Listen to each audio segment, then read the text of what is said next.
Saya dari rumah, dari tadi saya. Ya, ya, ya.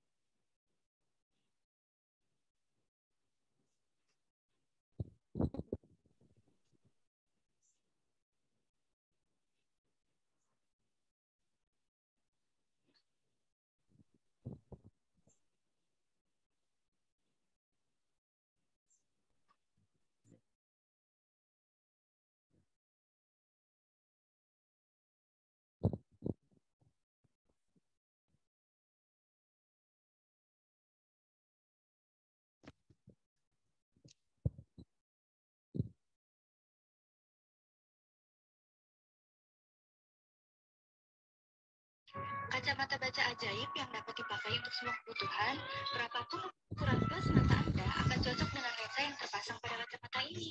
Cukup satu kacamata untuk semua ukuran dan kebutuhan, bahan yang ringan dan sangat nyaman ketika dipakai di bawah mata. Oh iya, kacamata ini juga sudah tersedia anti-UV-nya. Maaf, Dok. Ya, gimana? Halo? Ini saya dari rumah, Mbak. Tadi saya harus ngisi khutbah terlebih dahulu, jadi saya nggak bisa datang ke Oh, iya. fisiologi tadi. Ya. Bagaimana ya?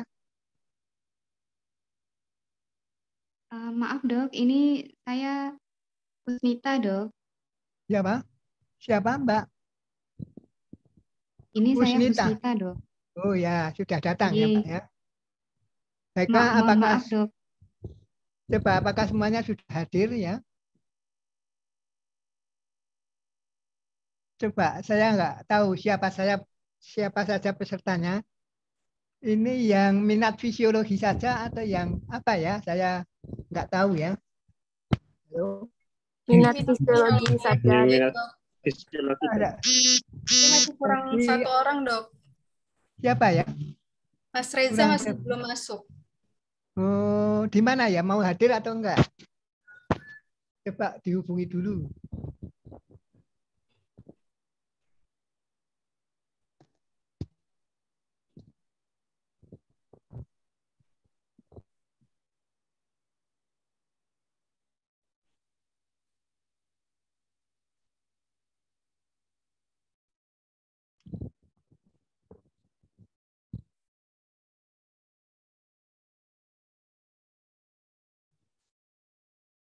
Coba apa bisa kita mulai terlebih dahulu nanti biar menyusul kalau sudah mungkin baru ada apa?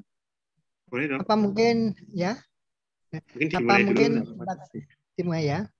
Baiklah. Coba mungkin ada pertanyaan terlebih dahulu karena di sini kami akan memberikan mengenai respirasi, ya kan? Respirasi. Coba sebetulnya kalau kita secara fisiologis kita membicarakan mengenai respirasi itu apa yang paling penting di dalam respirasi itu? Karena kadang-kadang kita kan sering yang kita lihat kita bisa bernafas lambat. Misalnya pada saat kita tidur, pada saat kita istirahat. Kemudian bisa bernafas cepat pada saat kita beraktivitas. Baiklah ya, sebelum kita mulai, maka marilah saya agak lupa, kita berdoa terlebih dahulu menurut agama dan kepercayaan kita masing-masing. Berdoa dimulai.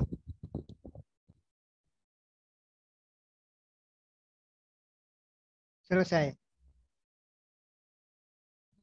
Baik. Jadi kalau kita bernapas kan mestinya kita akan menjumpai kadang-kadang kita bernapas ya lambat sedikit-sedikit misalnya pada saat kita istirahat. Tapi kalau kita beraktivitas misalnya pada saat lari kita kan bisa bernapas cepat dan dalam. Sebetulnya apa yang kita perlukan dalam bernapas itu? Yang terpenting.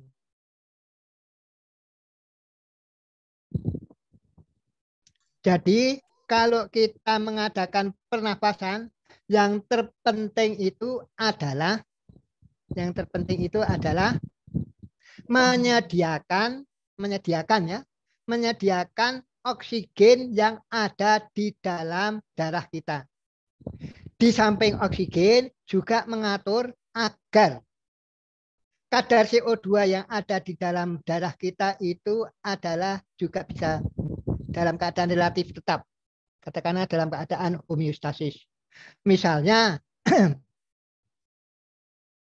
kadar CO2 yang ada di dalam darah arterial itu kan dalam keadaan normal agar bisa selalu menyediakan oksigen di dalam sel-sel jaringan kan harus bertahan sekitar pada tekanan parsial sekitar 95 mm Hg.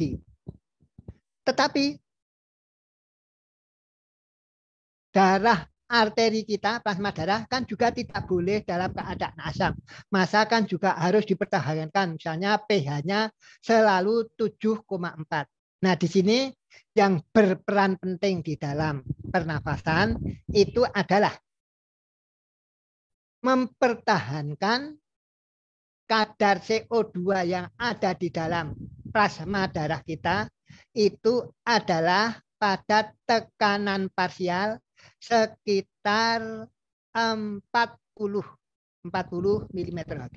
Jadi itu yang paling penting di dalam pernapasan itu, yang terpenting kan adanya kadar CO2 yang ada di dalam plasma darah dan adanya kadar oksigen yang ada di dalam plasma darah, yaitu di dalam darah arteri yang kira-kira dalam keadaan sehat normal itu selalu dipertahankan pada tekanan sekitar 95 mm Hg kadar oksigennya. Sedangkan kadar CO2-nya adalah pada kadar atau pada tekanan 40 mm Hg. Misalnya kalau kita mengadakan aktivitas, jadi kalau kita mengadakan aktivitas olahraga misalnya exercise, maka metabolisme pada tingkat sel itu kan akan meningkat. Oksigennya banyak diperlukan. Tapi CO2-nya kan juga banyak dihasilkan. Sehingga kebutuhan oksigennya kan akan bertambah. Sedangkan pembuangan oksigennya kan juga harus bertambah. Untuk menambah kebutuhan oksigen yang ada di dalam darah dan untuk membuang CO2 yang ada di dalam darah agar tubuh kita itu tidak dalam keadaan asidosis, maka kita kan mestinya harus mempercepat pernafasan, ya kan?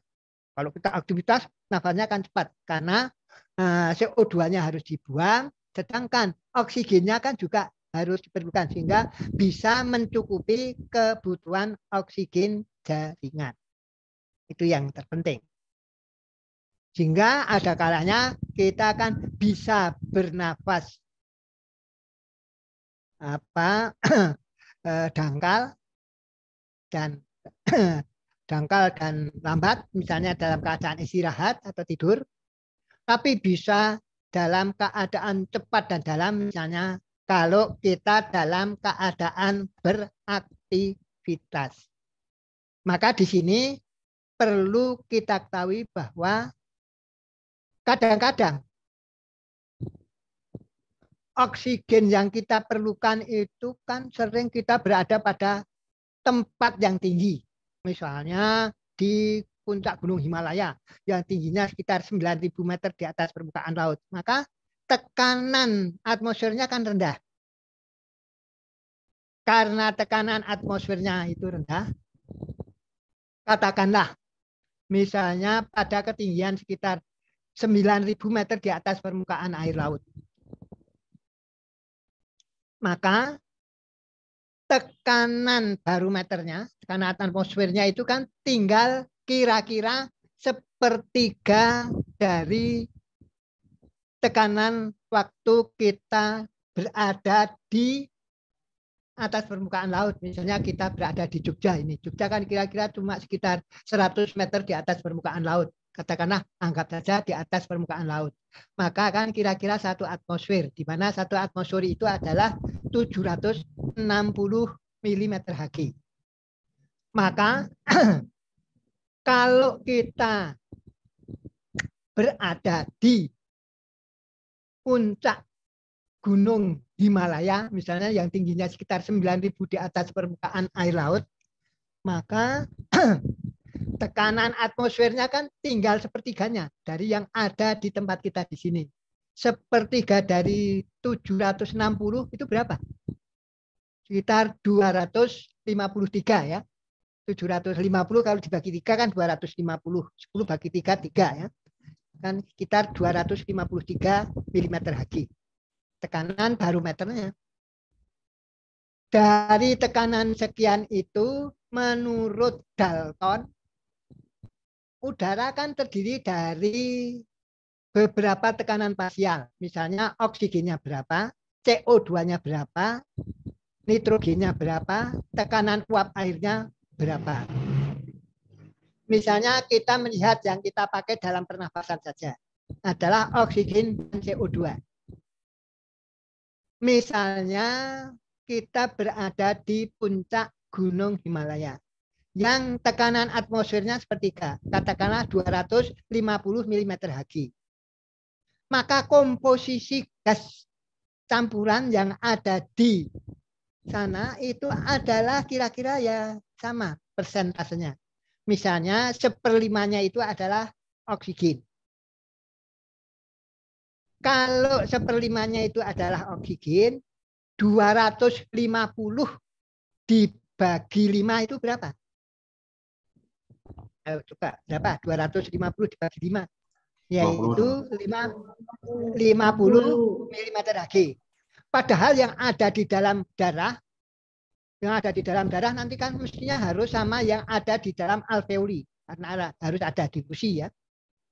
Maka kalau cuma 50, sedangkan yang ada di dalam darah arteri itu harusnya dipertahankan 95. Nah, kalau misalnya yang ada di dalam alveoli itu saja, katakanlah sama yang ada di dalam darah. Misalnya kalau kita ada di puncak Himalaya, kan cuma 50. Padahal yang ada di alveoli katakanlah juga 50.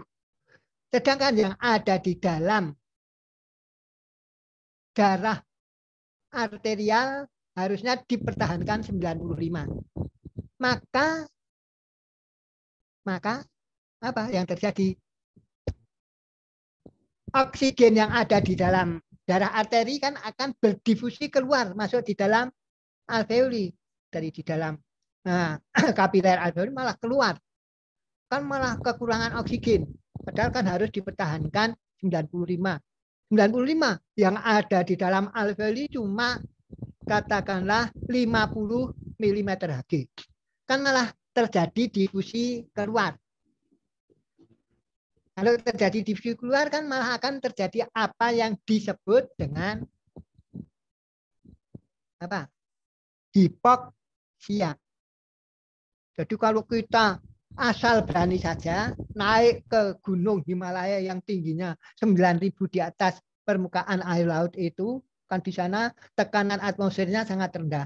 Maka kalau kita berada dalam beberapa menit saja kita akan pingsan.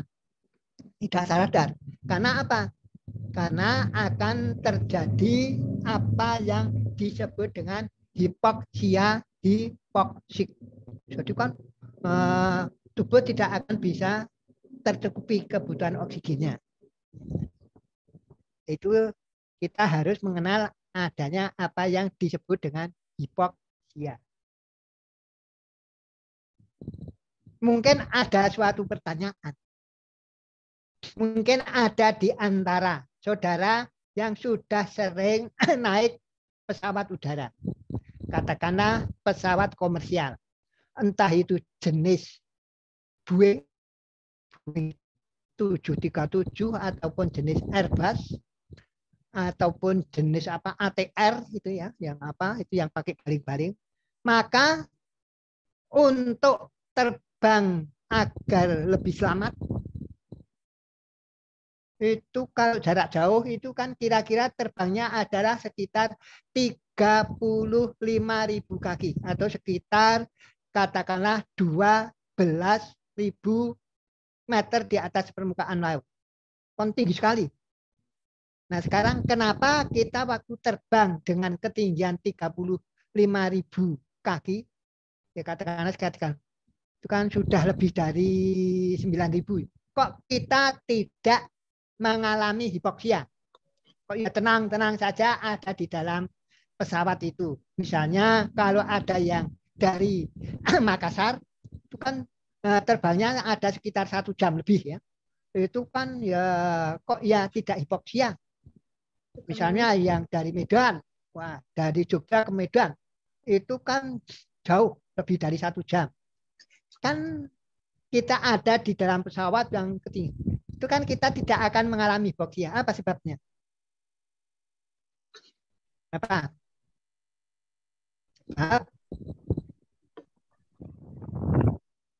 Di dalam kabin pesawat itu sendiri kan sudah diatur agar tekanannya itu sesuai pada saat pesawat itu take off. Misalnya kita take off dari bandara Yogyakarta International Airport YIA yang ada di Kulon Progo sana.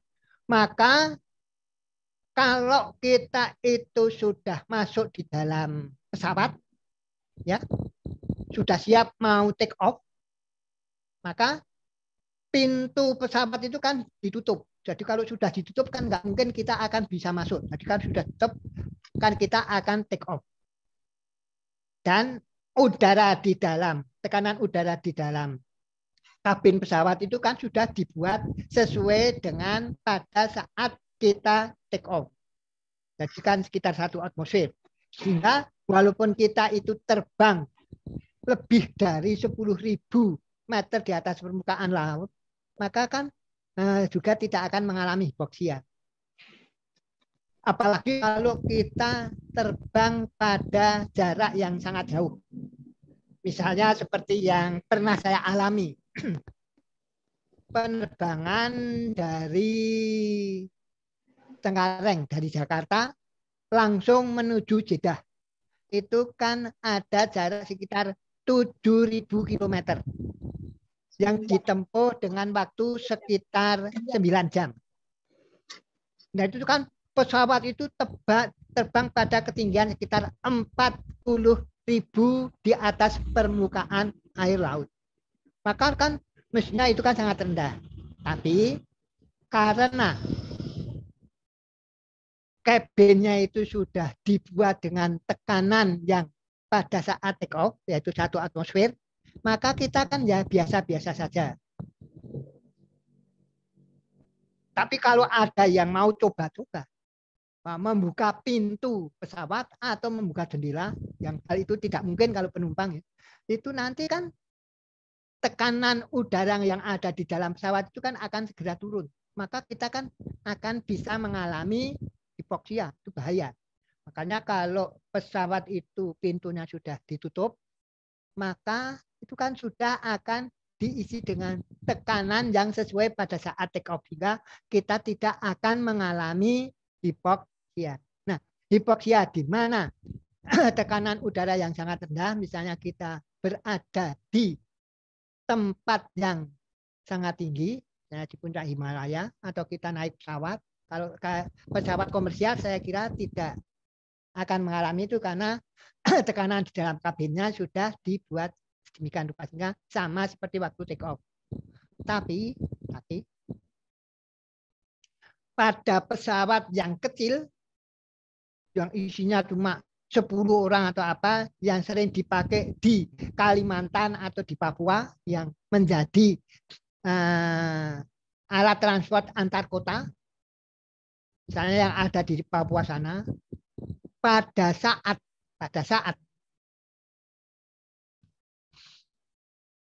cuaca tidak baik, maka kan penglihatan pilotnya itu tidak bisa. Maka untuk menghindari agar tidak nabrak gunung, Kan kalau di Papua ada gunung yang tinggi. Maka apa yang dilakukan? Pesawat itu kan diterbangkan dengan ketinggian yang lebih tinggi. Nah, tapi sering tidak mengingat bahwa dengan meninggikan pesawatnya itu, tekanan atmosfernya kan akan menjadi rendah. Nah, karena sudah terlalu rendah, padahal kabinnya tidak dibuat seperti pesawat komersil, maka sering juga akan mengalami hipoksia. Nah, kalau yang hipoksia itu adalah pilotnya, maka kalau hipoksia kan sering pilotnya akan mengalami gangguan kesadaran, pingsan. Apa yang terjadi? Nanti kan pesawatnya malah bisa mengalami kecelakaan. Maka pada pesawat-pesawat kecil di mana sering ada cuaca yang jelek itu kan sering terjadi suatu kecelakaan di mana kecelakaannya disebabkan karena menerbangkan pesawatnya terbang pada tempat yang terlalu tinggi sehingga tekanan rendah, maka bisa akan terjadi keadaan hipoksia yang disebut dengan hipoksia hipoksik. Jadi kekurangan oksigen itu sendiri bisa terjadi kalau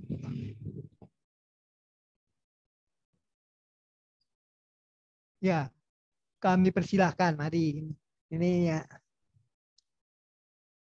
Bisa terjadi karena tekanan barometer, tekanan atmosfer di luar tubuh kita itu adalah terlalu rendah.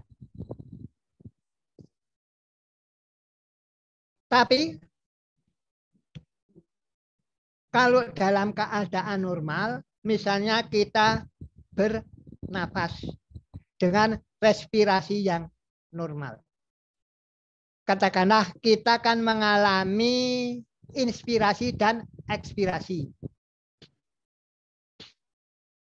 Kalau kita mengalami inspirasi, udara inspirasi kan berbeda dengan udara ekspirasi. Di mana kalau inspirasi kan yang masuk alveoli itu kira-kira kan sama dengan udara atmosfer. Tapi kalau kita mengukur udara ekspirasi, maka kan kadar CO2 maupun uap airnya kan akan sudah menjadi lebih tinggi. Sekarang ini kita membicarakan mengenai respirasinya yang dulu, yang umum dulu. Sehingga kalau kita mengadakan inspirasi, di mana udara atmosfer itu masuk ke dalam alveoli. Setelah masuk di dalam alveoli,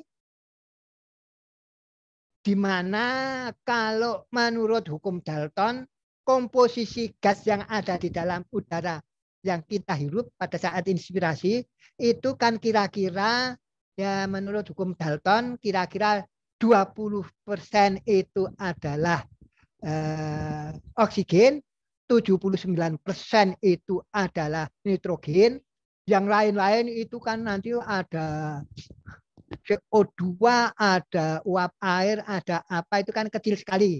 Dari kemungkinan ada gas-gas helium, ada apa, tapi kan relatif rendah.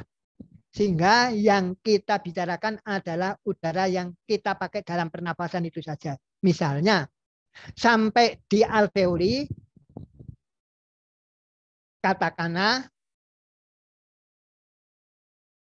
tekanan oksigen yang tadinya yang ada di dalam atmosfer itu adalah kira-kira seperlima dari 760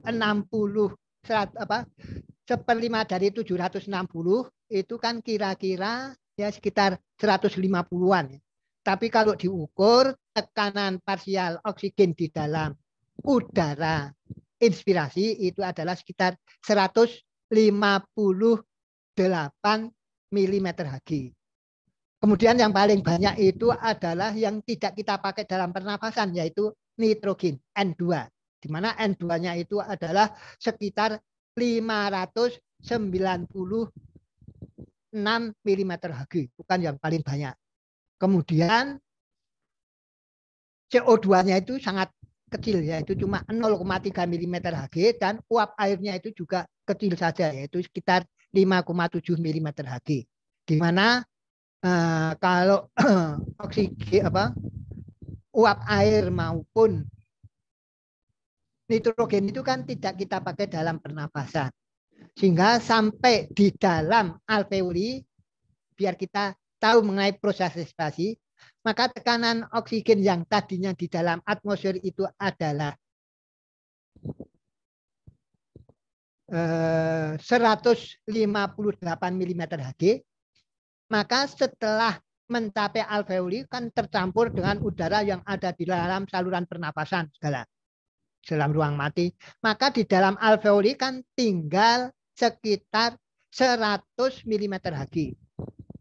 Nah, 100 mm Hg itu sendiri yang ada di dalam darah vena yang kembali ke jantung nanti kan lewat paru-paru itu kan hanya sekitar 40 mm Hg. Tapi setelah sampai ke kapiler alveoli itu kan lebih rendah. Maka kan akan terjadi difusi gas dari tekanan yang tinggi ke tekanan yang rendah.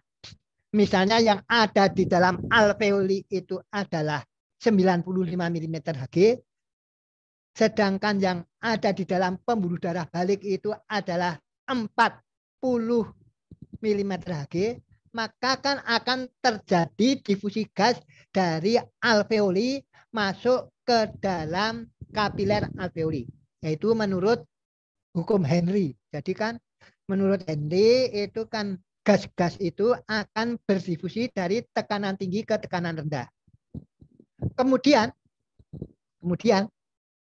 yang ada di dalam darah venosus, dalam vena, tekanan CO2-nya itu kan sekitar 46 mm Hg.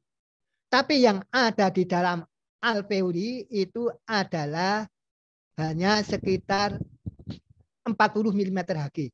Jadi kalau yang ada di dalam vena itu lebih tinggi, kapiler, lebih tinggi daripada yang ada di dalam alveoli, maka kan akan terjadi difusi gas dari yang tekanan tinggi ke tekanan rendah, sehingga di dalam darah vena itu kan akan terjadi difusi CO2 keluar ke dalam alveoli. Nanti kan balik lagi ke jantung, ke bilik kiri itu kan darahnya kan sudah teroksigenasi, hingga dari yang tadinya rendah kan sudah teroksigenasi, sehingga kan akan mengandung banyak oksigen, sehingga di dalam alveoli kita karena membran alveoli itu adalah sangat mudah ditembus oleh berbagai macam gas, terutama oleh oksigen dan CO2, maka kan juga akan sangat mudah terjadinya difusi dari yang tekanannya itu tinggi ke tekanan yang rendah. Misalnya kalau dari darah vena, tekanan CO2-nya kan lebih tinggi. Kan akan terjadi dari vena kapiler venosus ke alveoli. Tapi tekanan oksigennya, O2-nya yang ada di dalam kapiler kan lebih rendah daripada yang ada di dalam alveoli. Maka gas yang ada di dalam alveoli, oksigennya kan akan berdifusi masuk ke dalam kapiler alveoli. Terus begitu kan, maka dalam keadaan normal kan ada darah vena dan ada darah arteri. Padahal yang kita perlukan itu adalah dalam pernapasan itu adalah adanya penyediaan oksigen oleh darah kita agar sel-sel kita itu bisa bernapas dengan baik. Coba agar oksigen itu bisa dibawa oleh darah kita, maka darah itu kan mempunyai sifat bisa mengikat oksigen karena mempunyai hemoglobin. Jadi hemoglobin itu kan akan sangat mudah untuk mengikat CO2 menjadi HbO2, yaitu oksihemoglobin. Tapi nanti kalau di dalam jaringan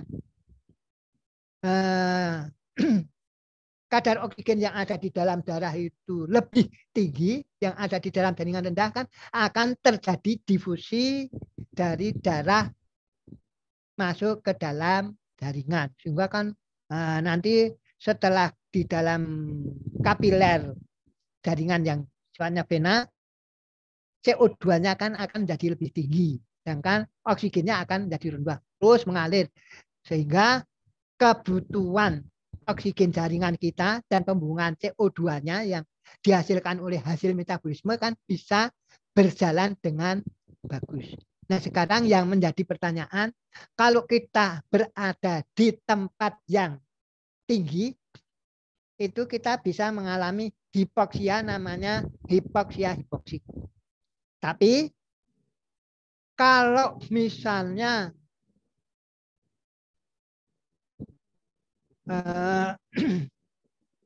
bagian yang dipakai, substansi yang dipakai untuk membawa oksigen, misalnya hemoglobinnya itu rendah, maka orang kan akan menjadi lemah karena kebutuhan oksigennya kan akan tidak tercukupi. Misalnya pada orang yang menderita anemi.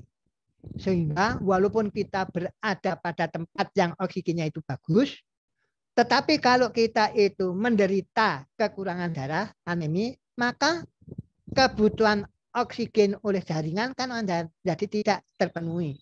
Nah, kalau kebutuhan oksigennya tidak terpenuhi, metabolisme kan juga akan terganggu. Orangnya akan menjadi lemes. Mudah-mudahan saudara yang kuliah di siang hari ini tidak ada yang menderita anemi, sehingga dalam keadaan siang hari seperti ini yang biasanya sudah ngantuk-ngantuk karena oksigenasi jaringannya itu kurang, tidak terjadi. Jadi kekurangan oksigen yang bisa dibawa oleh karena darah tidak bisa membawa oksigennya, misalnya kekurangan hemoglobin, kan akan terjadi keadaan hipoksia. Hipoksianya hipoksia apa? Yaitu hipoksia anemik. Ya kan, bisa terjadi hipoksia hipoksik, bisa terjadi hipoksia anemik. Itu kalau oksigen itu tidak bisa diikat oleh hemoglobin dengan cukup, sehingga tidak bisa menyediakan oksigen yang diperlukan oleh jaringan. Kan sering terjadi adanya hipoksia anemik. Kemudian kita mungkin bernafas pada keadaan di mana atmosfernya bagus. Jadi komposisi gasnya bagus pada tekanan 1 atmosfer lah. Kemudian darah kita itu bagus, ya. Hemoglobinnya cukup, darahnya bagus. Tapi kadang-kadang darah yang dialirkan oleh pembuluh darah itu ada gangguan. Misalnya ada penyempitan pembuluh darah ke salah satu organ. Maka kebutuhan darah, kebutuhan oksigen pada salah satu jaringan kan akan bisa kekurangan, ya berkurang. Misalnya kalau penyempitan pembuluh darah itu terjadi pada otak, maka kan sering terjadi apa yang disebut dengan apa, kalau kekurangan darah, apa otak kurang darah, kan bisa terjadi apa yang disebut stroke atau cerebral ischemic, ya, ischemic cerebral, kan bisa stroke, ya. Tapi kalau penyempitan atau sumbatan pembuluh darah itu terjadi pada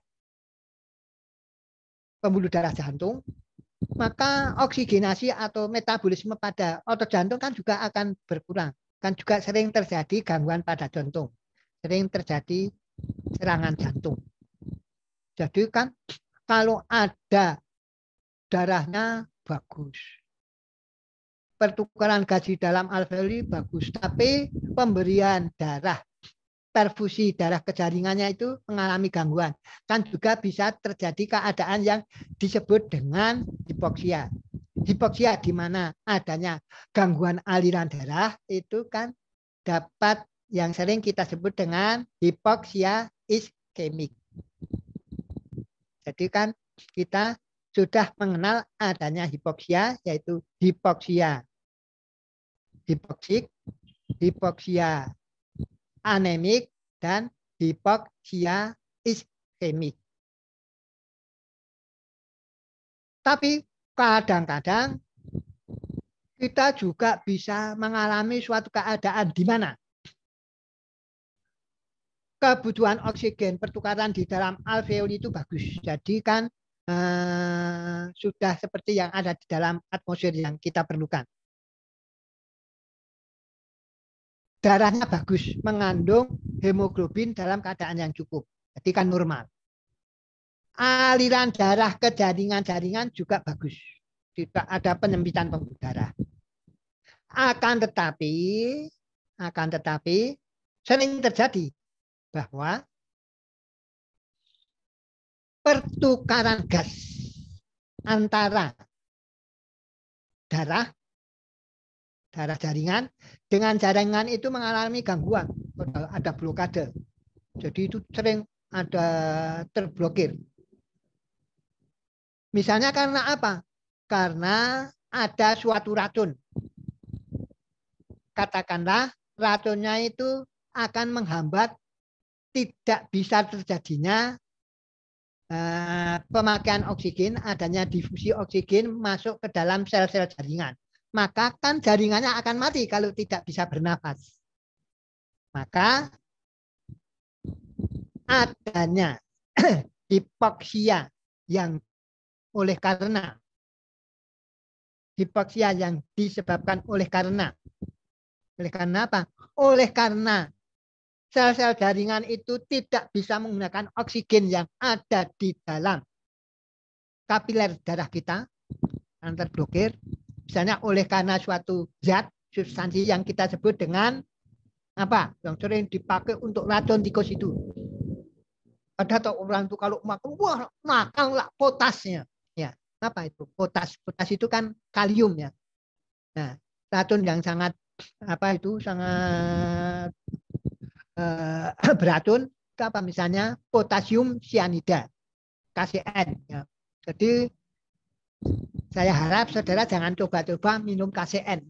Karena kalau minum KCN nanti sel-sel jaringan kita itu tidak akan bisa tercukupi kebutuhan oksigennya, sel-selnya bisa mati. Kalau yang mati adalah sel jantung atau otak, kita kan ya akan segera mati.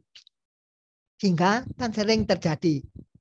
Misalnya entah karena apa di dalam minumannya itu diberi potasium cyanida.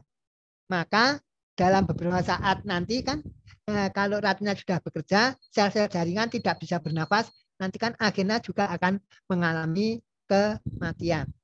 Di mana menggunakan oksigennya untuk proses oksidasi itu adalah di dalam jaringannya, histonya. Maka kalau ada suatu hipoksia, di mana hipoksianya itu disebabkan karena kegagalan tidak bisa dipakainya oksigen yang ada di dalam kapiler darah yang bisa dipakai oleh sel-sel jaringan, namanya adalah hipoksia histotoksik. Histo itu dari jaringan, toksik itu racun ya. Jadi adanya racun pada jaringan. Jadi paling tidak di sini kita mengenal adanya hipoksia itu, hipoksia yang paling umum itu adalah adanya hipoksia hipoksik. Kemudian yang juga lebih sering terjadi adalah adanya hipoksia anemik, misalnya pada orang yang menderita anemik. Kemudian adalah hipoksia iskemik, kalau aliran darah ke suatu organ itu terganggu, misalnya ada penyempitan atau ada penyumbatan. Kemudian yang keempat yaitu hipoksia histotoksik. Paling tidak kita mengenal 4 macam hipoksia itu, yaitu adanya hipoksia hipoksik, hipoksia anemik, hipoksia iskemik, dan hipoksia histotoksik. Nah sekarang dalam keadaan normal kita kan juga perlu pertukaran gas antara alveoli dengan udara luar, dengan atmosfer itu dengan mudah. Maka kita mengenal adanya pertukaran gas antara alveoli dengan atmosfer. Misalnya kalau kita bernapas biasa, bernapas luar, itu kan yang sering kita kenal, respirasi biasa ya. Maka itu kan terjadi pertukaran gas antara alveoli dengan dunia luar. Maka dalam keadaan normal, misalnya dalam keadaan istirahat, kita bernapas 12 kali per menit. 12 kali per menit. Sedangkan setiap menitnya itu setiap respirasinya dari inspirasi dan ekspirasi itu memasukkan dan mengeluarkan udara sekitar 500 ml. Yaitu yang kita sebut dengan volume tidal. Jadi kalau kita bernapas dengan frekuensi respirasinya itu adalah 12 kali per menit dengan volume tidal 500 ml, maka berapakah ventilasi respirasi yang kita lakukan itu? Ventilasinya berapa? Ventilasi adalah volume tidal dikalikan dengan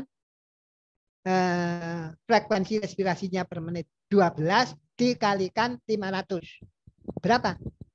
Yaitu 6.000 mililiter per menit atau 6 liter per menit. Jadi dalam keadaan normal kita bernapas dengan ventilasi respirasi sekitar 6.000 mililiter per menit. Tapi kalau kita respirasi itu kan tidak semua udara yang berasal dari atmosfer itu bisa menggantikan udara yang ada di dalam alveoli. Karena apa? Karena kan terpaksa harus melalui dead space, ruang mati. Yaitu dead space yang ada di dalam saluran pernafasan melalui mulai dari rongga hidung sampai dengan bronchiolis respiratoris. Itu kan merupakan dead space yang dalam keadaan normal besarnya adalah sekitar 150 ml. Maka kalau kita bernafas dengan volume tidal 500 ml, maka kan udara respirasi itu sendiri kan harus melalui ruang mati di mana di situ tidak ada pertukaran gas sama sekali yang besarnya 150 ml. Sehingga sampai di dalam alveoli. Sehingga sesampainya di dalam alveoli itu sendiri kan harus melalui ruang mati sebesar 150 ml. Jadi yang 500 ml itu kan harus dikurangi dengan 150 ml. Berapa? 500 dikurangi 150 itu adalah 350 ml. Jadi yang bertukar di dalam alveoli sebetulnya kan hanya 350 ml. Maka kita mengenal apa yang disebut dengan ventilasi alveoler. Jadi di samping ventilasi respirator, ventilasi respirasi kan ada ventilasi alveoli. Di mana kalau ventilasi alveoli itu adalah frekuensi pernapasan kita, misalnya 12 kali per menit dikalikan dengan volume tidal dikurangi dengan volume ruang mati yang besarnya adalah 150 ml. Yaitu jadinya berapa? 350.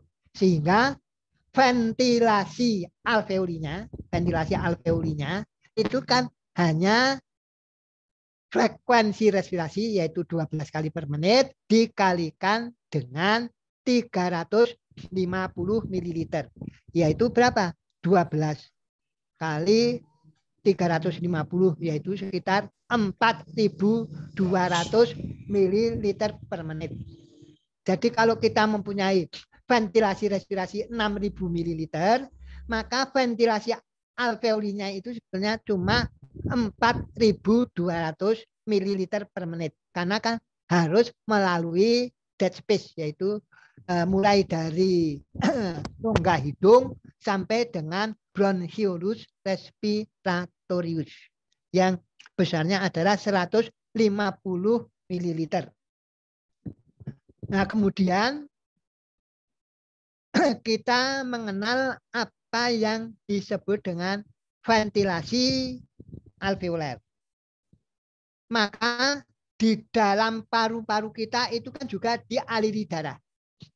Darah yang mengalir ke paru-paru, yaitu sirkulasi pulmonal, itu kan mestinya akan sama dengan sirkulasi sistemik.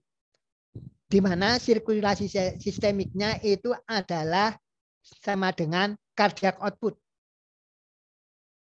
Nah, cardiac output itu adalah sama dengan heart rate.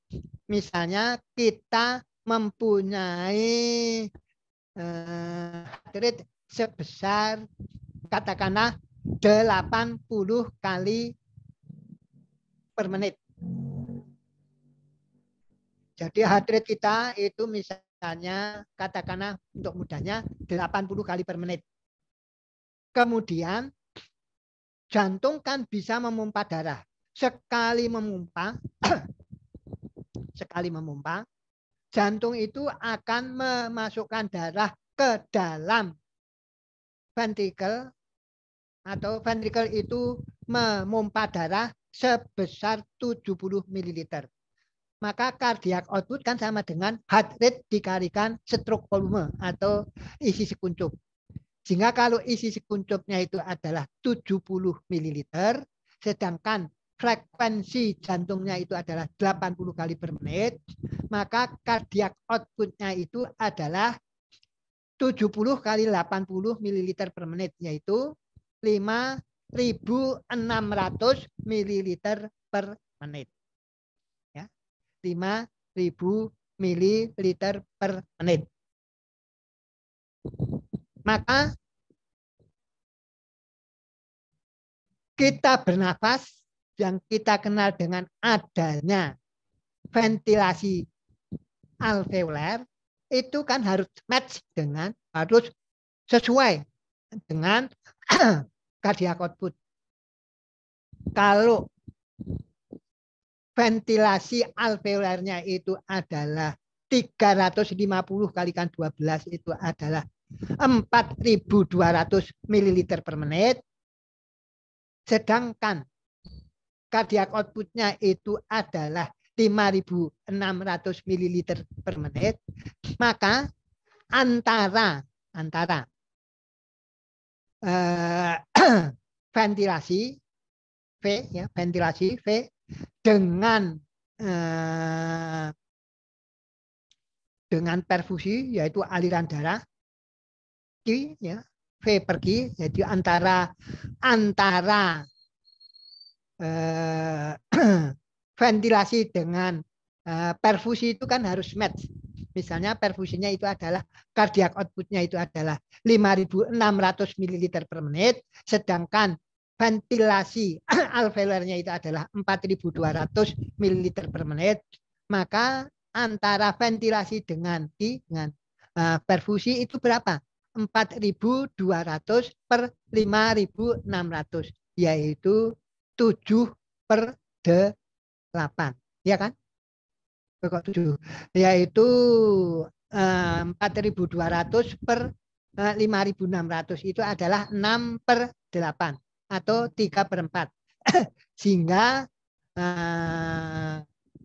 antara ventilasi alveoler dengan antara ventilasi alveoler dengan perfusi, yaitu cardiac output, itu kan nilainya adalah sekitar 3/4 atau tubuh dalam keadaan normal adalah 75%.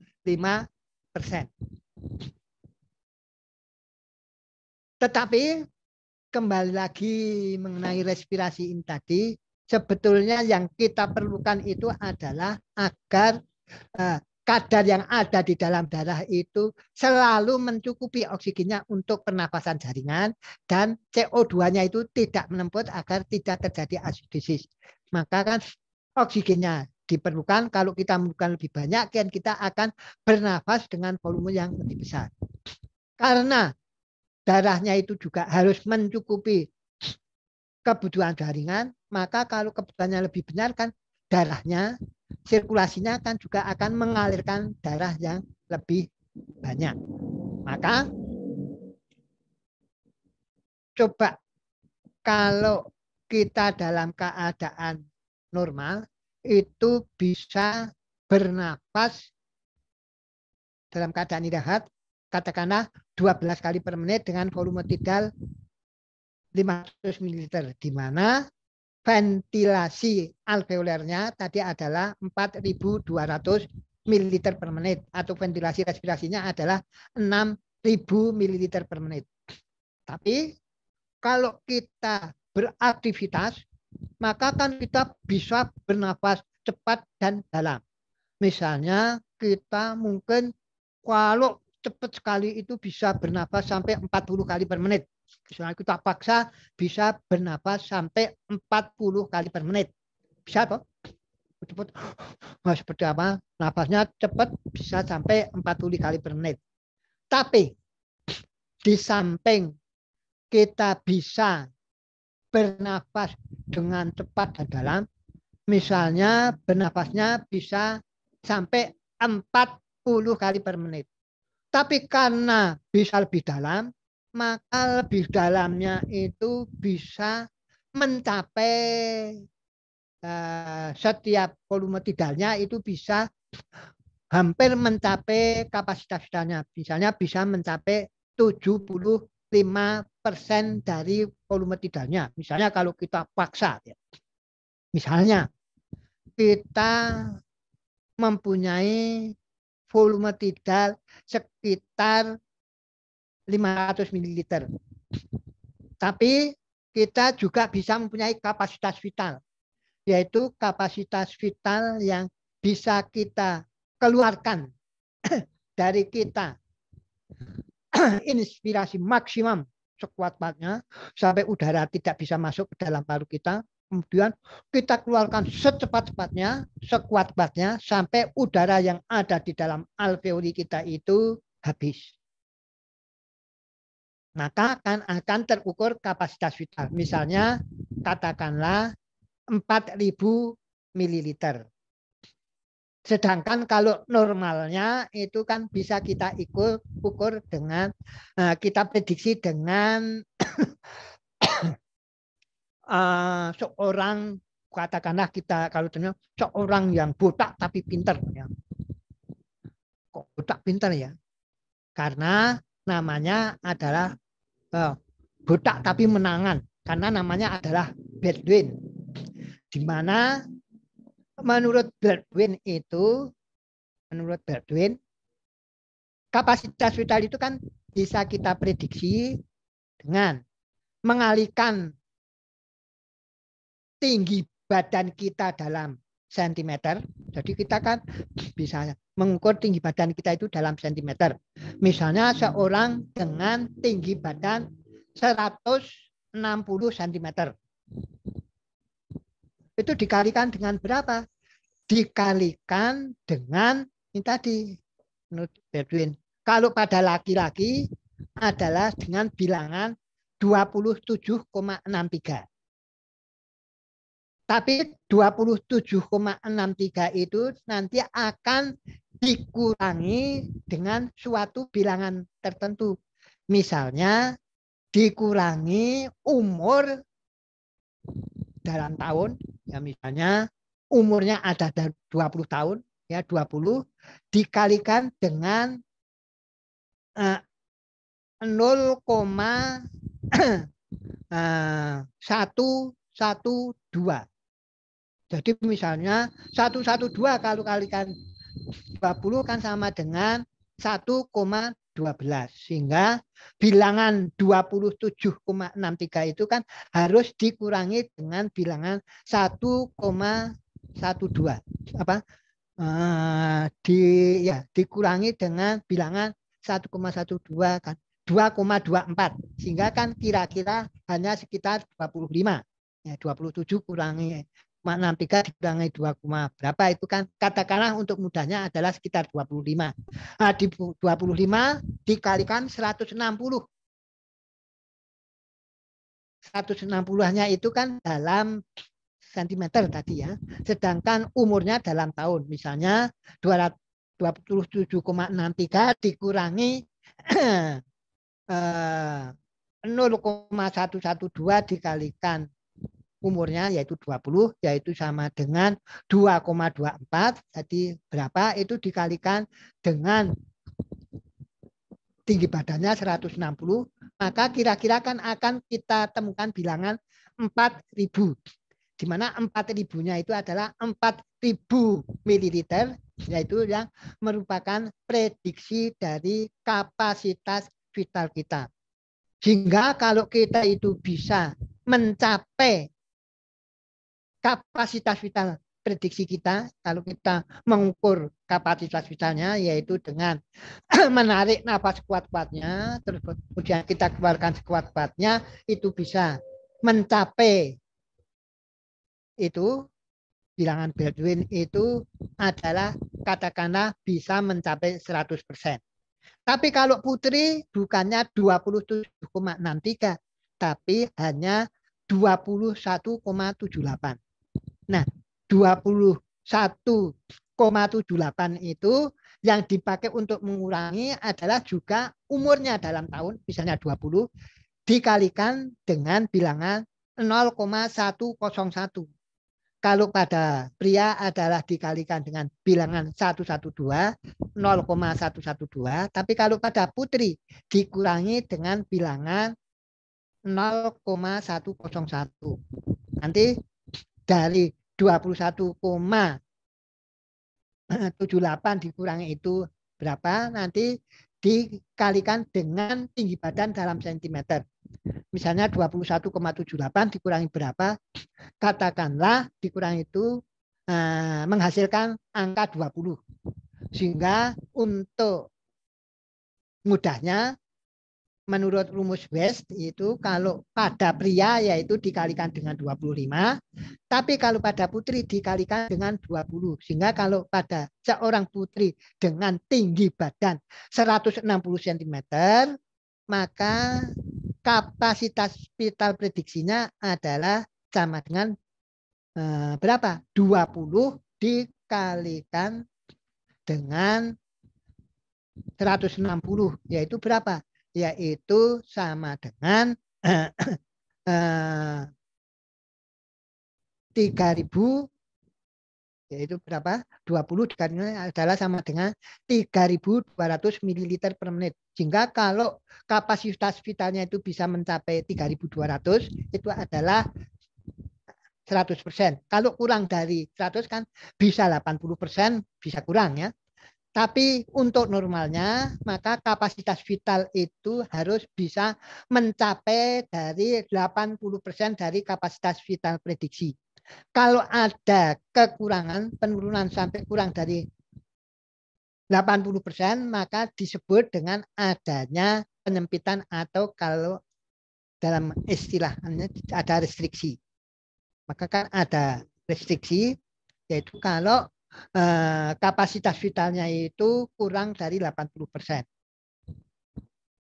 Nah, maka dari itu orang yang bisa mengadakan pertukaran gas dengan bagus, maka sering kemampuan fisiknya itu kan juga akan bagus karena bisa mengadakan pertukaran gas antara alveoli dengan dunia luar dengan baik. Kemudian kalau paru-parunya bagus, itu kan juga bisa bertukar antara paru-paru dengan kapiler paru-paru itu dengan bagus. Sehingga kalau paru-paru normal, sirkulasi normal, maka kinerja seseorang itu kan juga akan bisa menjadi lebih baik. Maka kalau kita sudah mengenal apa adanya restriksi, yaitu penurunan kemampuan mengembang dan mengewisnya paru-paru, maka kita juga bisa mengenal apa yang disebut dengan obstruksi. Jadi kalau obstruksi itu adalah adanya gangguan dari penyempitan saluran nafas. Misalnya, kalau orang itu normal, maka 80% dari kapasitas vital yang ada pada seseorang itu, yang dimiliki oleh seseorang itu, harusnya sudah bisa dikeluarkan dalam 1 detik pertama. Di mana pengeluaran udara respirasi yang sekuat-kuatnya dalam 1 detik yang pertama itu kan sering kita kenal dengan FEV1. F-nya itu adalah dari force, E-nya itu expiratory, V-nya itu adalah volume, yaitu force expiratory volume, satunya itu adalah 1 detik. Sehingga kalau orangnya normal, FEV1-nya itu harus bisa mencapai, ada yang memakai bilangan 75%, tapi ada yang 80%. Harus bisa dikeluarkan dalam 1 detik pertama. Sehingga kalau orang itu walaupun kapasitas vitalnya itu bagus, mengempisnya itu bagus, normal, tapi kok saluran nafasnya itu ada penyempitan. Misalnya pada orang yang menderita asma, walaupun mungkin mempunyai kapasitas vital yang bagus, tapi kan sering dalam mengeluarkannya itu ada penyempitan, kan sering agak lama. Sehingga dalam 1 detik pertama itu tidak bisa dikeluarkan lebih dari 75%. Maka hal itu akan ada suatu keadaan yang kita sebut dengan obstruksi. Jadi di samping kelainan paru-paru itu ada restriksi, yaitu mungkin pengempisannya paru-paru itu berkurang, mungkin karena paru-parunya itu mengalami fibrosis pulmonum, atau mungkin rongga dadanya itu tidak bisa mekar dan mengembang dan mengewis baik karena persendiannya kurang bagus, atau karena otot-otot pernafasannya itu kurang begitu kuat, atau mungkin juga karena motivasinya itu kurang bagus, maka kan juga tidak akan bisa menimbulkan adanya kapasitas vital yang cukup. Ya. Itu yang kita sebut dengan restriksi. Jadi restriksi kan bisa disebabkan karena mungkin motivasinya yang kurang bagus, mungkin karena kondisi paru-parunya itu sendiri yang tidak bisa mengembang dan mengembis dengan baik karena adanya apa yang disebut dengan fibrosis pulmonum, tapi kan juga bisa dari otot-otot pernafasannya yang kurang bagus, sehingga kan bisa terjadi apa yang disebut dengan restriksi. Tapi juga bisa terjadi karena obstruksi. Kalau obstruksi itu disebabkan karena adanya penyempitan saluran nafas. Misalnya pada orang yang menderita asma. Jadi kalau orang yang menderita asma itu adalah biasanya kan ada penyempitan saluran nafas. Entah karena adanya bronkokonstriksi ataupun mungkin karena adanya lendir yang disekresikan di dalam bronkus atau bronchioli. Nah, kemudian untuk bisa mengukur apakah kemampuan untuk bertukar gas itu bagus atau tidak, maka kita kan juga sering ingin mengetahui seberapa ya kemampuan orang itu bisa melakukan pernafasan secepat-cepatnya dan sekuat-kuatnya dalam 1 menit. Jadi orang kan bisa bernafas dengan cepat, dengan kuat. Jadi dengan cepat, secepat-cepatnya dan sekuat-kuatnya. Maka katakanlah kita kan bisa mengukur dalam 15 detik. Misalnya kita dalam waktu 15 detik itu bisa melakukan pernafasan cepat itu berapa? Katakanlah dalam 15 detik bisa bernafas secepat-cepatnya adalah 9 kali. Maka dalam 1 menit berapa? Dalam 1 menit kan 9 kali 4. 9 kali 4 berapa? 36 kali per menit. Nah, kemudian kalau kita bisa bernafas secepat-cepatnya itu adalah 36 kali per menit, maka kita kan bisa mengukur pernafasan kita yang kuat itu bisa terukur berapa? Kapasitas vitalnya atau volume vitalnya yang aktif itu. Misalnya katakanlah bisa terukur 2.700 atau mudahnya 2.500 gitu saja ya biar mengalihkannya itu mudah. Bisa rata-rata kapasitas vitalnya yang kuat itu tadi bisa mencapai 2.500 ml.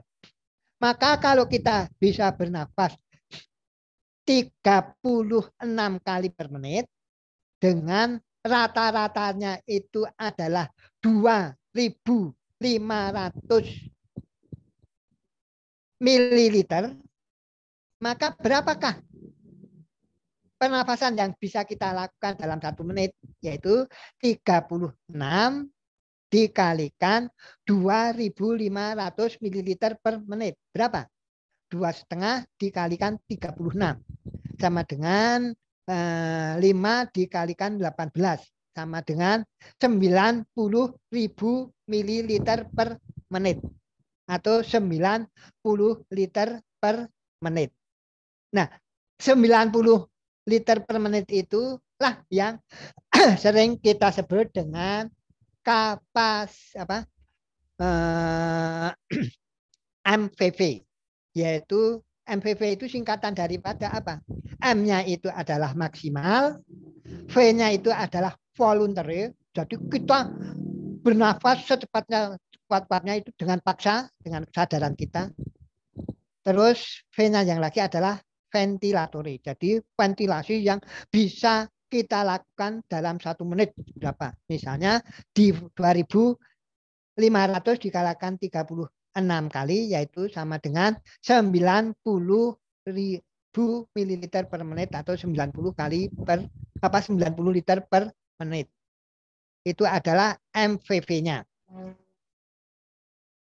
Tapi kadang-kadang kita juga bisa mengukur kecepatan udara yang melalui paru-paru kita itu kecepatannya berapa ya.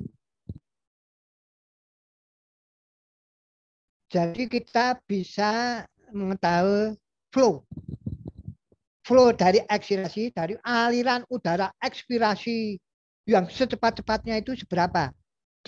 Maka kalau kita mengukur udara ekspirasi kita, mengukur kapasitas vital kita dengan cepat, maka kan kita bisa mengukur secepat-cepatnya dalam 1 kita keluarkan sampai habis.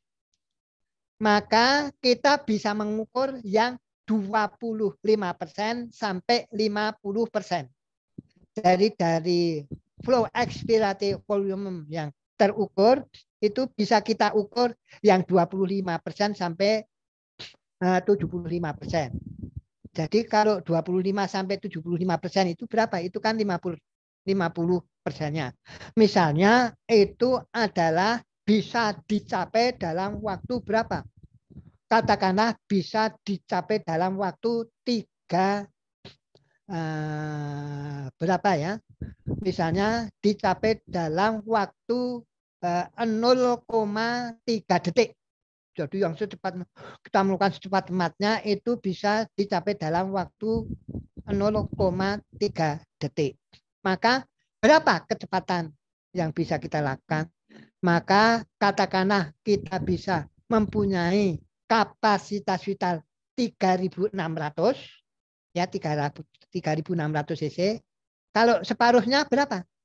1.800 karena 25 sampai 75%. Kemudian separuh itu, sekian itu bisa dikeluarkan dalam berapa detik. Katakanlah dalam waktu 0,3 detik. Maka kecepatan aliran udara yang cepat sekali itu berapa? Adalah sama dengan 1800 dibagi 0,3 detik. Berapa jadinya? 1800 dibagi 0,3. Jadi kan sama dengan 18.000 dibagi 3. Berapa? 6.000 mililiter per detik. Cepat kan? Jadi kecepatannya itu 6.000 mililiter per detik. Nah, kalau dalam per menit berapa? Katakanlah 6.000 mililiter per detik dikalikan 60. Berapa? 6 dikalikan 60. 360 liter per menit. Jadi kita kan juga mengukur FEF-nya, yaitu force expiratory volume. Jadi kita kan bisa mengetahui puncak dari kecepatan udara yang kita keluarkan tadi seberapa. Itu adalah bisa sekitar normalnya itu adalah antara 300 sampai 500 liter per menit. Jadi kalau kita misalnya dalam contoh ini tadi bisa mengeluarkan berapa? 6 kali 60, 360 ribu mililiter atau 360 mililiter, 360 liter per menit itu berarti itu namanya apa? Flow expiratory, ya, peak expiratory flow, PEF ya. Itu yang bisa diketahui dari mengukur udara kapasitas vital yang secepat-cepatnya kita ukur yang 25 sampai 50%, nanti yang 20 sampai 50% itu ditempuh dalam waktu berapa detik. Nah, nanti kita kan bisa mengetahui kecepatan yang paling cepat itu seberapa, kita bisa mengukur. Katakanlah normalnya antara tadi katakanlah 300 sampai 500 liter per menit kecepatannya. Tadi kan cepat sekali ya. Baiklah, mungkin itu saja yang bisa saya berikan. Untuk itu kita kan juga bisa mengetahui dalam volume pernapasan kita kan sering harus mengetahui adanya volume tidal, yaitu volume pernapasan yang kita keluarkan masukkan dalam setiap kali pernapasan. Misalnya dalam keadaan normal adalah sekitar 500 ml per menit. Tapi kita kan juga akan mempunyai kapasitas vital. Kapasitas vital itu adalah volume pernafasan yang bisa kita ukur dari kita menarik nafas yang sekuat-kuatnya sampai udara pernafasan tidak bisa masuk. Kita keluarkan sekuat-kuatnya sampai udara pernafasan itu tidak bisa keluar. Itu yang kita sebut dengan kapasitas vital. Yang volumenya bisa kita prediksi dengan memakai rumus dari Baldwin. Kalau volumenya bisa mencapai 80% dari prediksi Baldwin itu berarti normal. Tapi kalau kurang ada suatu penyempitan atau restriksi. Nah, saya kira dulu formulasi Baldwin ini hanya untuk orang Eropa saja. Tapi ternyata setelah saya lakukan di laboratorium fisiologi itu ternyata ada di antara mahasiswa kedokteran maupun farmasi yang saya ingat yang pernah saya tangani, ada mahasiswa fakultas kedokteran yang kebetulan yang pria itu bisa mencapai 109 kapasitas prediksi. Terus kemudian saya tanya pada yang bersangkutan ini. Hendaknya ini juga menjadi motivasi saudara. Karena Saya kira di antara saudara belum ada yang umurnya lebih dari 40 tahun. Belum ada. Toh? Saya kira baru ya antara 20 sampai 30 tahun. Tidak seperti saya sudah hampir 72 tahun. Tapi saya alhamdulillah sampai sekarang masih mempunyai kapasitas vital yang cukup bagus. Masih baik. Masih lebih dari 80%.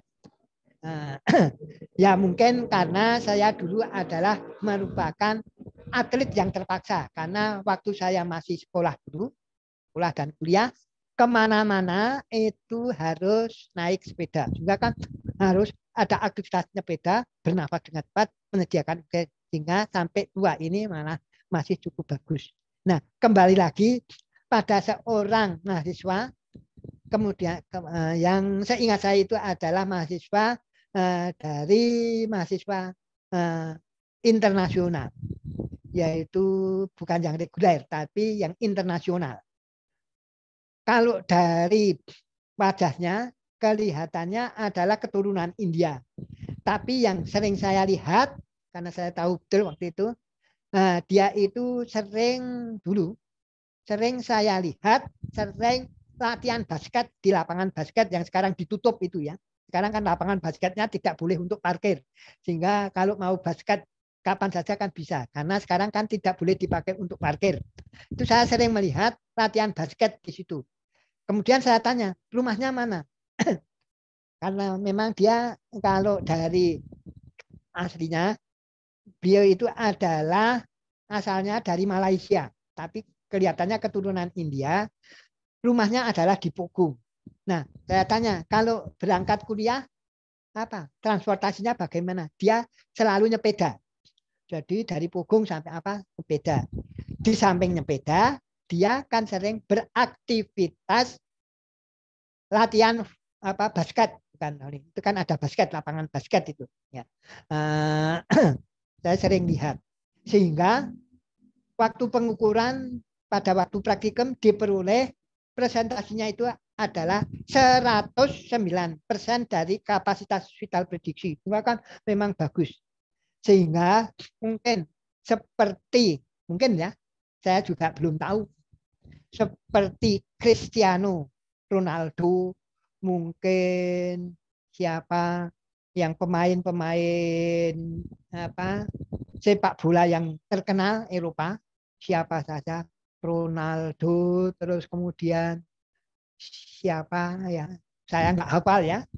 Itu kalau diukur mungkin kapasitas vitalnya itu juga yang jelas mesti lebih dari 80%.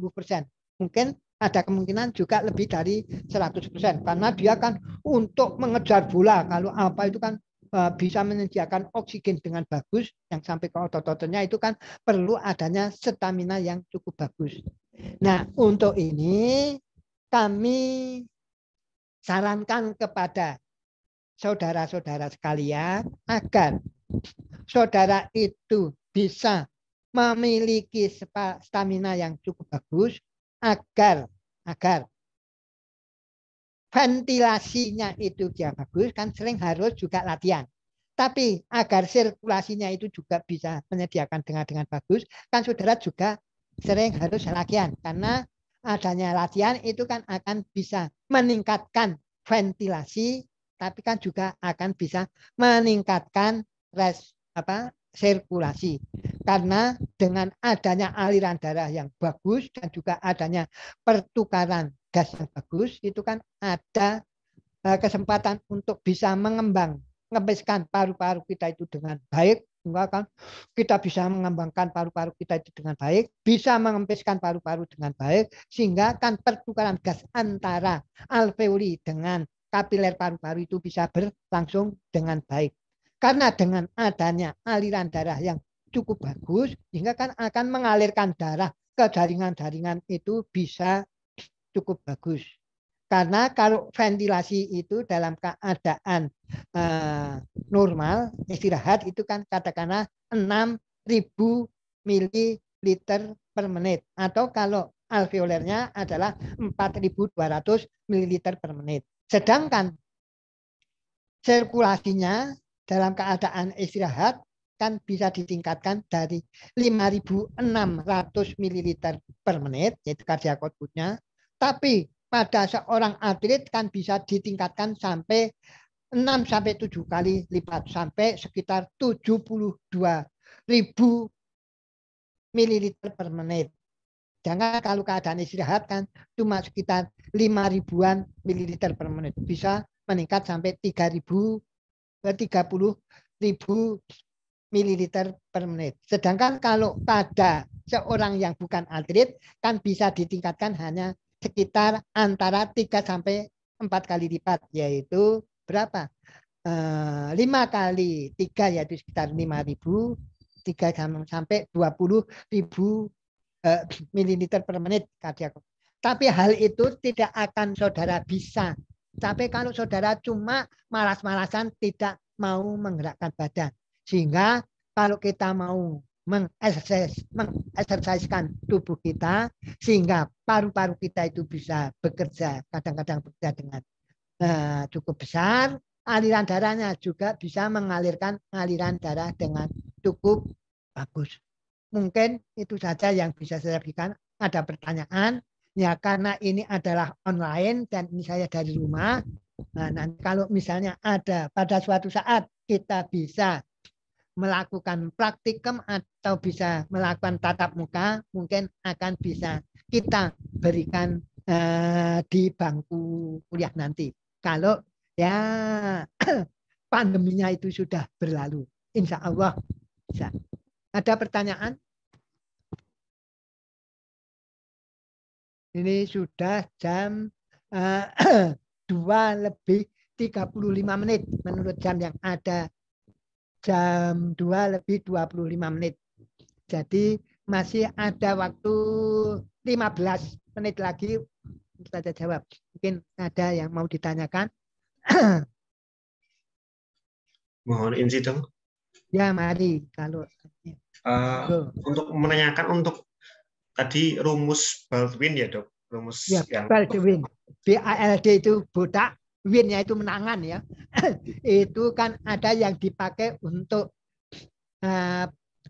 pria dan ada yang untuk wanita. Kalau untuk yang pria itu adalah coba 27,63. 27,63. Coba sebelumnya dikurung pakai kurung besar, Mas. Kurung besar.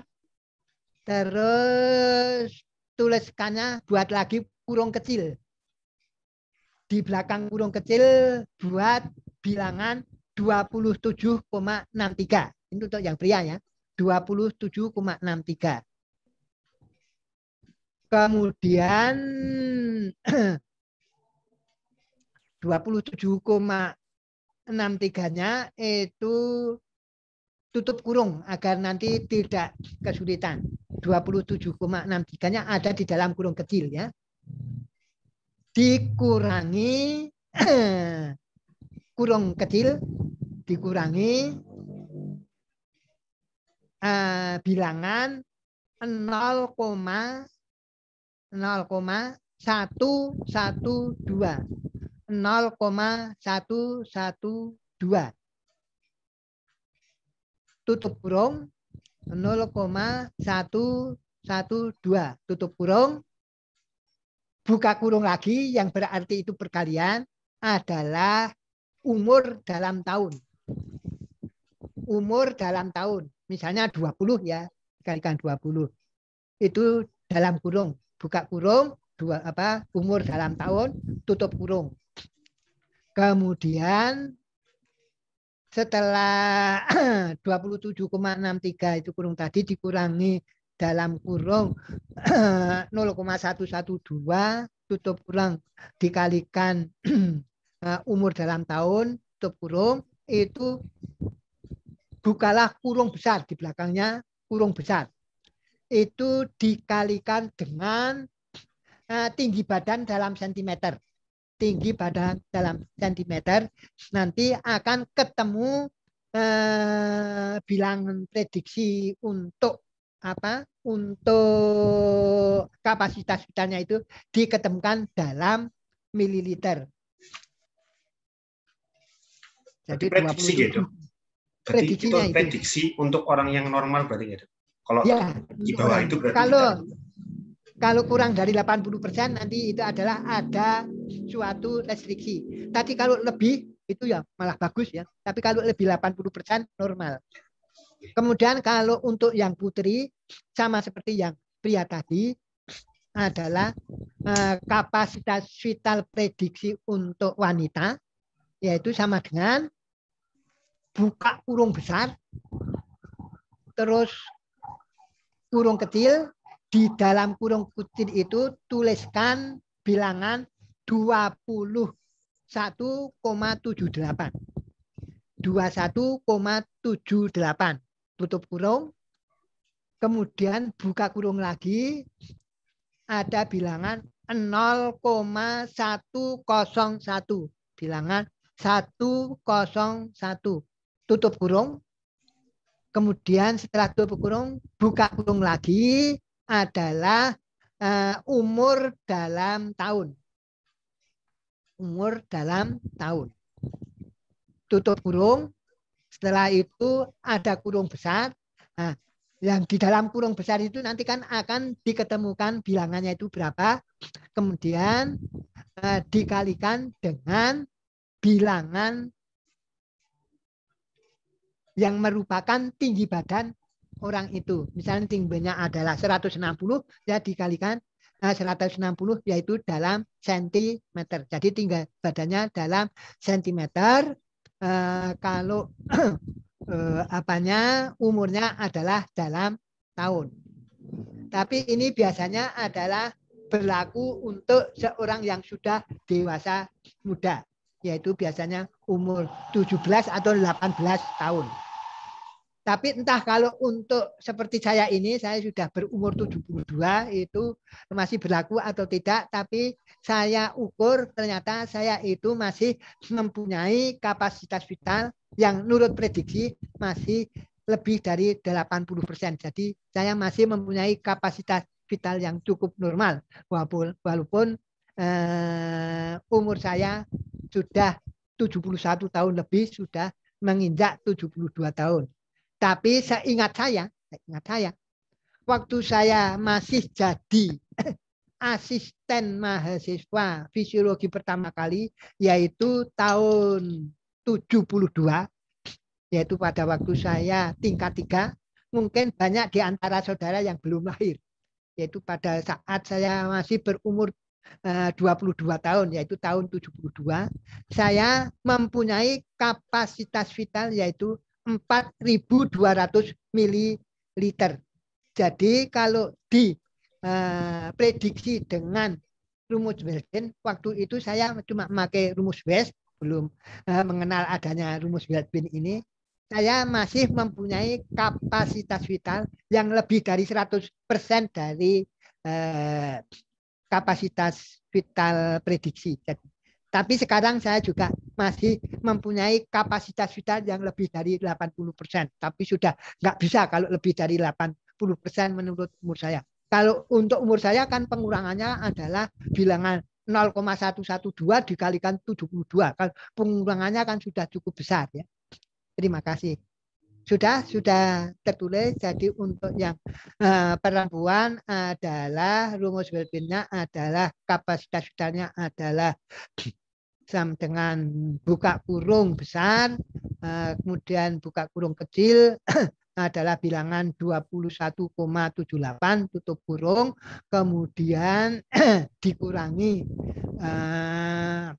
buka kurung 0,101 tutup kurung, kemudian buka kurung lagi, umur dalam tahun, tutup kurung, kemudian tutup kurung besar, itu adalah hasilnya dalam kurung besar itu dipakai untuk mengalikan dengan tinggi badan dalam sentimeter, akan ketemu kapasitas vital prediksi dalam mililiter. Kemudian mungkin yang pria kalau mungkin ada yang mau mencocokkan adalah kapasitas vital prediksinya adalah dengan buka kurung besar, kemudian buka kurung kecil, bilangan 27,63, tutup kurung yang kecil, kurung kecil, kemudian dikurangi buka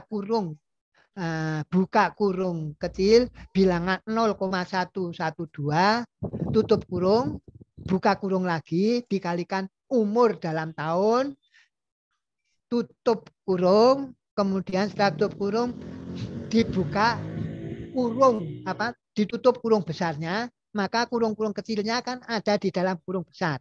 Nah, bilangan yang diketemukan dalam kurung besar itu berapa? Nanti kan dikalikan dengan tinggi badan dalam sentimeter. Nanti kan akan diketemukan prediksi kapasitas prediksi dalam mililiter. Kalau kita bisa mencapai itu berarti 100%. Kalau kurang dari 80% berarti ada restriksi. Tapi kalau lebih dari 80% berarti normal. Apalagi kalau seorang atlet itu biasanya lebih dari 100%. Saya saja yang pada waktu mahasiswa itu adalah sebagai atlet terpaksa penyepeda karena kemana-mana nyepeda itu mempunyai kapasitas vital yang lebih dari 100%, yang harusnya itu cuma 4.150, saya bisa mencapai 4.200, jadi kan bisa lebih dari 100%. Mudah-mudahan ini menjadi motivasi saudara sehingga saudara kalau bisa sampai umur 70 nanti mudah-mudahan masih diberi umur panjang dan dalam keadaan yang normal. Dan alhamdulillah baru bulan Januari kemarin saya diperiksa general check up-nya, darah dan periksa ronsennya, periksa jantungnya, saya masih dalam keadaan normal. Kemudian diperiksa dengan treadmill, ternyata saya untuk seumur saya juga masih bisa mencapai apa yang saya ini. Jadi tidak ada saran, jadi masih dalam batas yang normal. Alhamdulillah masih baik. Padahal kan seumur saya sudah banyak yang untuk jalan saja sudah apa. Ya alhamdulillah saya masih bisa jalan cepat, nafasnya masih bisa longgar, paru-parunya bagus, kimia darah juga masih dalam batas normal semua. Terima kasih, mungkin itu saja yang bisa saya berikan. Ada lagi pertanyaan? Masih ada waktu 5 menit. Dok, jawabannya. Sudah? Kalau sudah, apakah sudah bisa kita akhiri kuliah untuk siang hari ini? Sudah? Kalau sudah bisa kita akhiri, mungkin nanti kita bisa memberikan kuliah mengenai pengukurannya itu. Mungkin saya akan pakai apa kalau di ruang kuliah nanti saya bisa menuliskan apanya, ada apanya, mungkin bisa kita berikan pada kesempatan yang lain. Mungkin untuk itu saja. Maka kalau kuliah ini sudah kita anggap cukup, maka marilah kuliah ini kita akhiri dengan berdoa menurut agama dan kepercayaan kita masing-masing.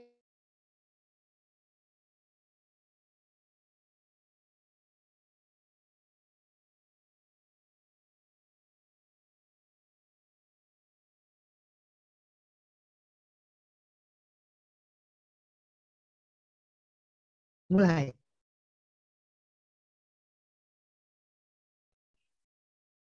Selesai. Sekian saja. Terima kasih atas perhatiannya. Selamat siang. Selamat untuk beristirahat atau melanjutkan aktivitas saudara.